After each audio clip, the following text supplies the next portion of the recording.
Hi,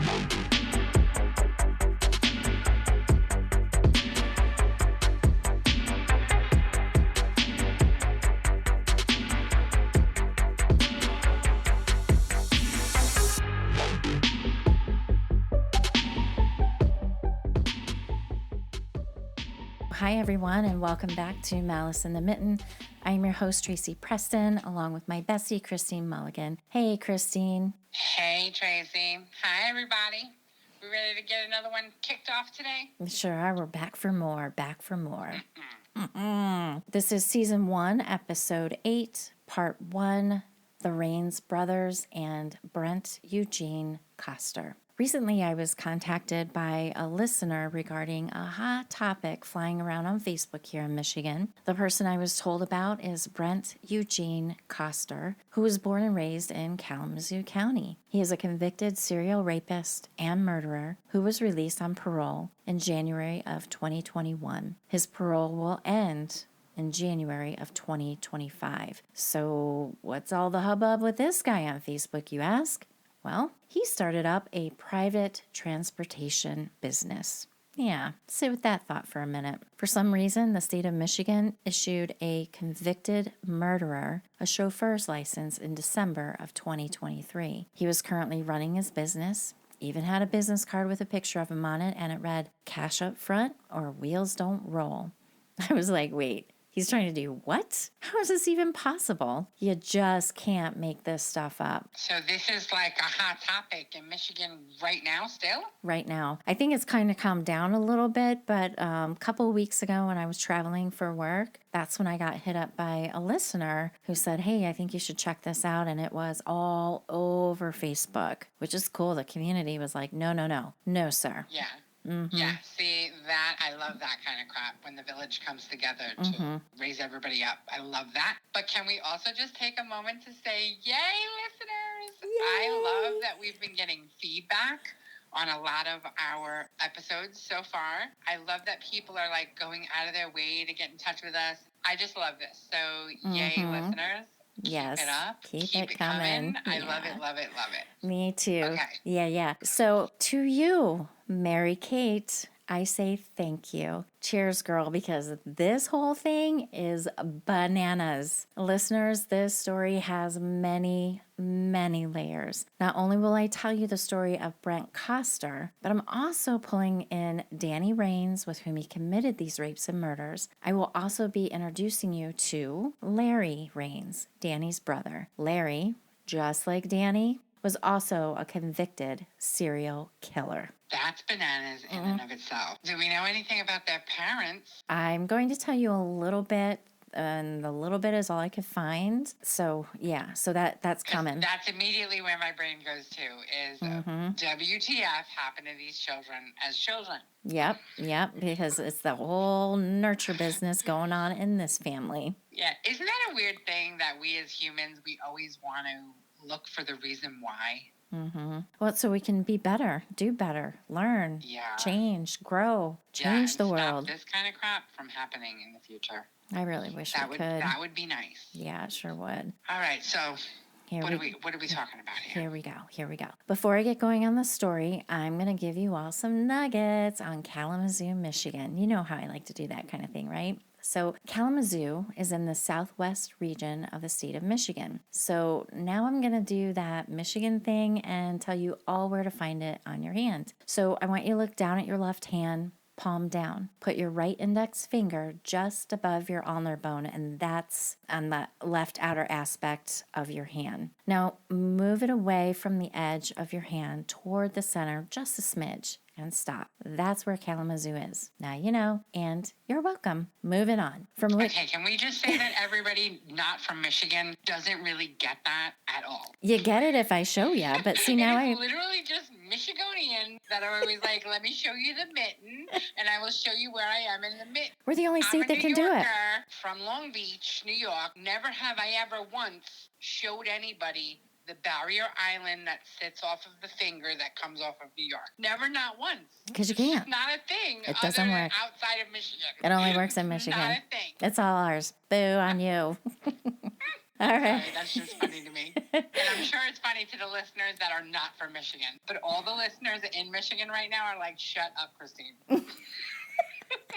Shut it up. All right, so we're moving on. Per Wikipedia, Kalamazoo was originally named the Village of Bronson after its founder, Titus Bronson from Connecticut. Titus was the first white settler when he built a cabin in the present-day city limits of Kalamazoo in 1829. Both the city and the township names were changed to Kalamazoo in 1836 and 1837. Abraham Lincoln gave a speech in Kalamazoo on August 27th, 1856, during the campaign rally for John D. Fremont, the first Republican president candidate. The Stryker Corporation is based here, Christine. You're familiar with Stryker beds, aren't you? Yeah, aren't we all? Yeah, right. So these beds are so cool. They play music. You can sit your patient into a chair position. And the ones we were using, you could even talk to the patient in a ton of different languages, like commands and stuff, what we wanted them to do. It was really cool. Upjohn Pharmaceutical Research and Manufacturing, which is now Pfizer in Kalamazoo, that's where we got a lot of those COVID vaccines from. Kalamazoo is the home of Western Michigan University and Bell's Brewery, and there are a handful of billionaires living here as well.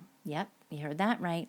Billionaires. Something I just surprised me. I hear you, and I hear the Michigan pride oozing out of every pore in your body right now. But can I just tell you, as a non-Michigonian, that just the name Kalamazoo does it for me. I love it. I love the name Kalamazoo. I know, it's cool. I wish that I could say, where are you from? Kalamazoo. It just sounds funny. What's all the hubbubaloo in Kalamazoo? I'll tell you. It's like Timbuktu and Kalamazoo. You know, like those are the two places where you just want to tell people that you're from. Timbuktu and Kalamazoo. I love them. Yeah. I just love the names. It's fun. It just rolls off the tongue. Exactly. Yeah. Okay. All right. Here we go. So now back to the Raines brothers. So Larry and Danny Raines were born and raised in Kalamazoo. They grew up under authoritarian rule from their father. Their dad also encouraged the boys as young teenagers to drink alcohol, as their father was slamming down the sauce himself. The brothers would get drunk frequently, and before long, they would be fighting one another over just about anything. Their father also abandoned the boys when they were in their young teens. He moved to Florida, where he was working at a gas station as an attendant, and he never looked back. Okay, so abandonment and being feral children. We have that on the books. Yep, that's where we're going. Okay. I was really, really wanting more information on what happened, but again, like we said, it wasn't there for me to find. Yeah, well, drunk and feral, that's good enough. That's plenty.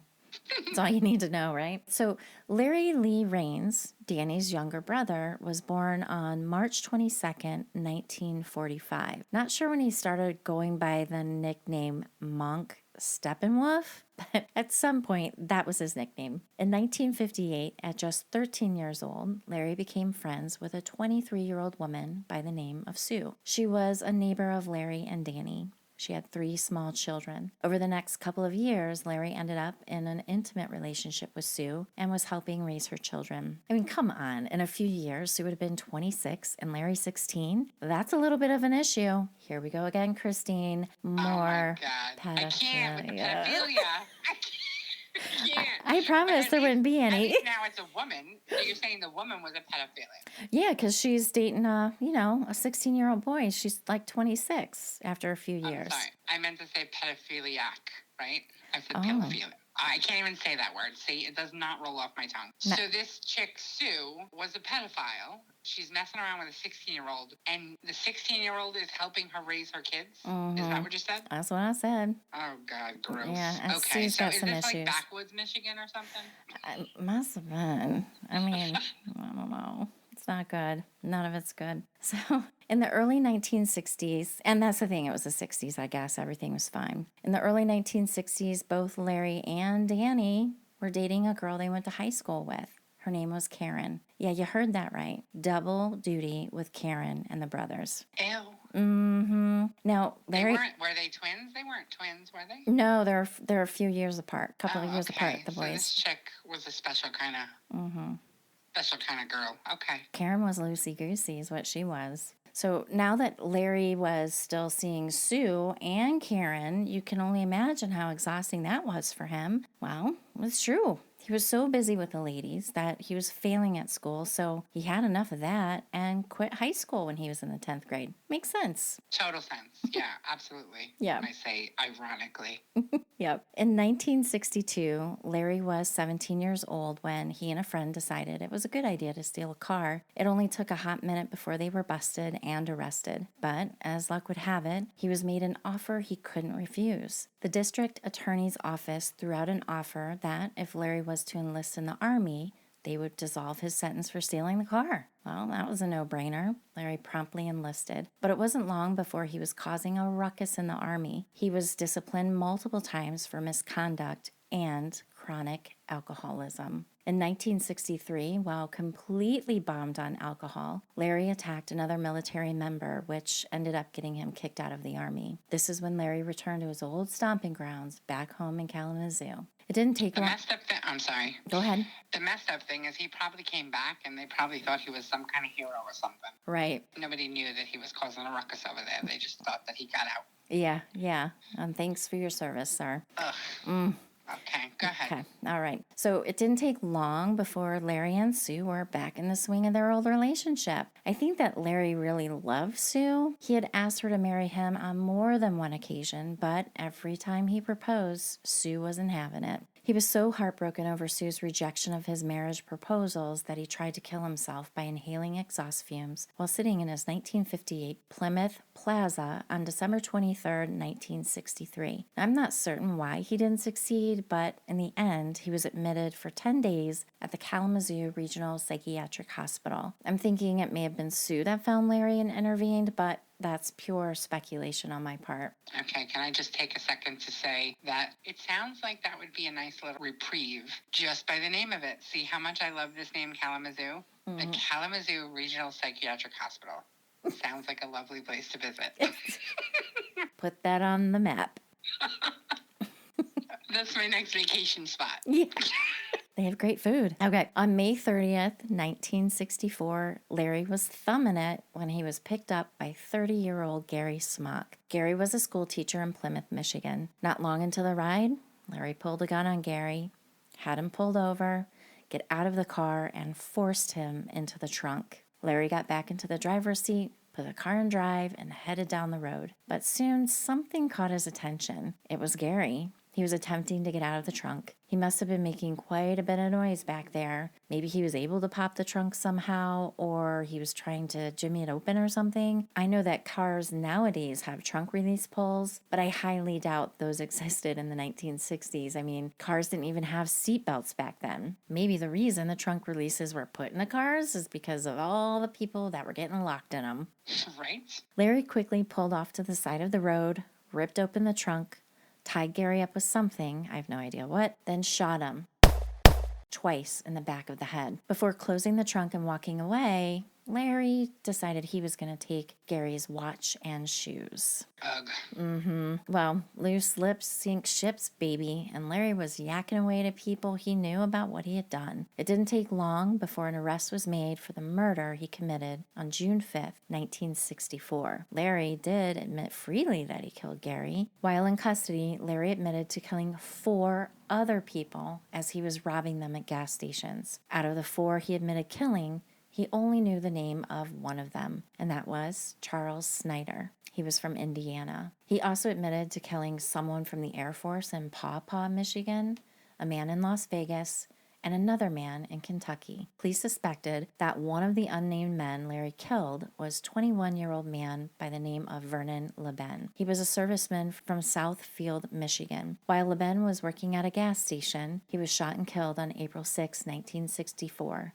Vernon was to be married the very next day. Oh my God, how awful. According to Larry, all of his murders began with robbery. Larry had planned on killing himself with the assistance of large amounts of alcohol, but he could never seem to get the courage to end his life. See, that right there makes zero sense to me and infuriates me. You can kill innocent human beings so easily, but you don't have what it takes to kill yourself? Yeah, it's kind of like the catch-22 of cowards. Is that they don't have empathy in them, but at the same time, they don't really have any courage. It doesn't take courage to kill someone. It takes a lack of empathy. It takes courage to pull the trigger on yourself, though. Very So true. he's just a real big coward is all it is. So Larry was ordered by the court to undergo a psychiatric evaluation. After the evaluation was complete, it was legit. He was declared legally insane. Quote, the examining doctors concluded that the psychological trauma inflicted on him by his father had caused him to develop a subconscious hatred toward gas stations as they reminded him of his father. Okay, Christine, hit it. Okay, well, what am I supposed to say about that? So why didn't he just go kill his father and leave these innocent poor people alone? I know. Go down to Florida, find your dad. Yeah. Give him the what for. And kill him for making you feral. Oh, God, I can't take it. On October 8th, 1964, Larry was found guilty by a jury of his peers related to the murder of Gary Smock. He was sentenced to a life of imprisonment without the possibility of parole. He was charged with first-degree murder not only for Gary, but for the potential other 4 victims he confessed to killing. Larry would spend the rest of his life at the Saginaw Correctional Facility in Tittabawassee Township, Freeland, Michigan. Larry died on November 12th, 2023 at the age of 78. So that is the end of Larry's story. And I find it fascinating that both, like we said in the beginning of the story, that both Larry and Danny ended up being serial killers. They weren't killing together. They were just serial killers on their own. I mean, he said he was raised authoritarian home. Well, so was I, and I'm not out there murdering people. I just talk about it. I wish I had more detail on what exactly was going on in that house with their dad, but there was nothing like we spoke about that I could find. So we are left to our own imagination on that. However, it must have been pretty brutal, as Larry had a trigger that when hit, he just went nuts. And once I get to Danny, you'll see that he was the same. I'm gonna agree with you. There's definitely got to be more to the story with Larry and Danny's daddy.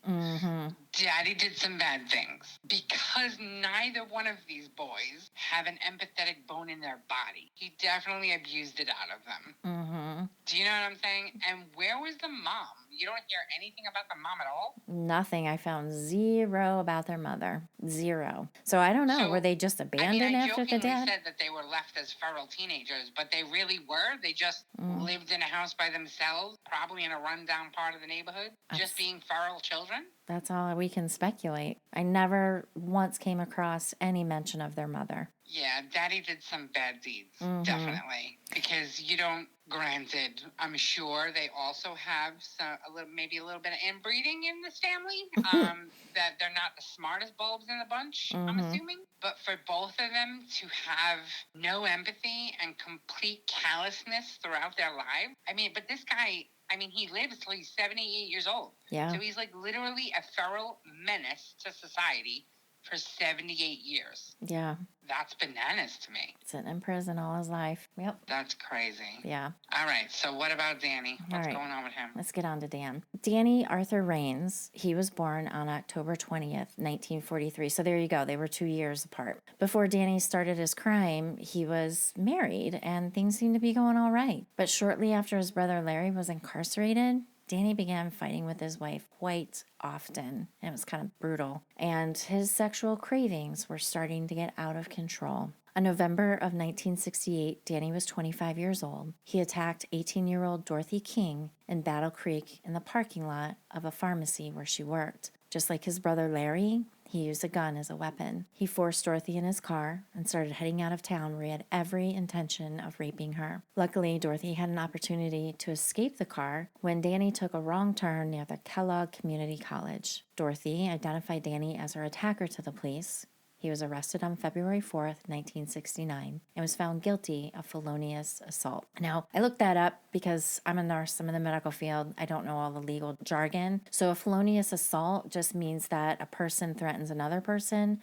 with a dangerous weapon. He was sentenced to 3 to 4 years in prison. While incarcerated, his wife divorced him. Atta girl. Danny ended up serving a total of 3 years and was out on parole on February 17th, 1972. He was 28 years old. When he returned home to Kalamazoo, he took a job at Sprinkle gas station, working the night shift, pumping gas, and watching over the garage. He would be the only one there overnight. He was living with a new girlfriend, and he would take her car back and forth to work. It is now that the paths of Brent and Danny would cross. And just like Christine likes to say, everything was about to get batshit crazy. Batshit crazy.